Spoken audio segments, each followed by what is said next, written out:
तर काय म्हणताय शिरोळकर.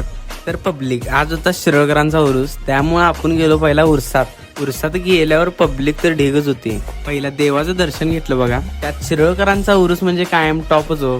तर परत एकदा शिरोळकरांनी दाखवून दिले की त्यांची पब्लिक आणि जत्रा कशी असते. तर पब्लिक आकाश पाळण्याला गर्दी तर ढीगच होती, म्हणून कॅन्सल करून आपण बसावं म्हणलो ड्रॅगन मध्ये. मग काय ड्रॅगन मध्ये बसूच तर भावांना आपले फॉलोअर पण गाठ पडले, तर तनांना भेटून लयच भारी वाटलं. तर शिरोळकर फॉलो तेवढं करा लागतं. त्यानंतर पब्लिक आपण काढलं ब्रेक डान्सचं तिकीट, लाईनीत उभारून गेलो बघा. तवर ह्यो भाऊ म्हणतोय ब्लॉक करायलायस काय. तर भावाला म्हणलो होय भावा, तेवढ्यातच जीवन भाऊ काय कुठल्या पाळण्यातच बसीना. जेवण्याला राहू दे म्हणलो आणि मी एकटाच बसलो पाळण्यात.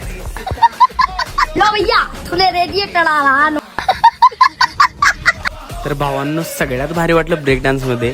त्या पाळण्यात बसल्यावर म्हणलो जरा भुका लागल्यात. तर पब्लिक त्यानंतर आपण घेतला शोरमा. त्यानंतर मग म्हणलो एवढ्यानंतर काय आपलं पोट भागायचं नाही. मग मस्तपैकी कोबी मंचुरी खाल्ली बघा. कोबी मंचुरी खाऊन घेतल्यावर मग आईस्क्रीम घेतलं गारवायला. आईस्क्रीम खाल्लो. तर भावानं व्लॉग आवडला असेल तर जाता जाता फॉलो तेवढं करा.